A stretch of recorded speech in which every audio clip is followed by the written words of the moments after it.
Good morning, I'm meteorologist Shane Hinton with your June 28th morning tropical update. We are now monitoring 3 areas of potential development in the tropics. Let's go ahead and dive into each of these. We're going to start with the one closest to the Gulf of Mexico. As you can see out in the Caribbean, we could see some westward movement of this area of showers and storms. Now up to a 30% chance of development over the next 48 hours. Heading a little bit further out toward the east. We're further out in the Atlantic here. We have now increased confidence up to a 90% chance of development over the next 2 days that the area in red could become either a tropical depression or a tropical storm. Now, this is the highest confidence out of all of the systems we're monitoring right now, but you can see right on top of it is another tropical wave that's out toward its east.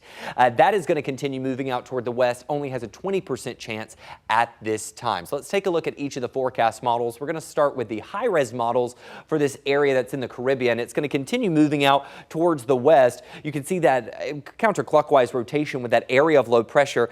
The models have been pretty consistent with keeping this as a moisture maker more for Mexico. That area of high pressure is going to dominate Texas and keep us hot and dry through the weekend and through most of, if not all of, next week. So we can see this system moving inland to Mexico and then bringing some heavy amounts of rainfall for those folks, really where the past 2 tropical systems have moved in.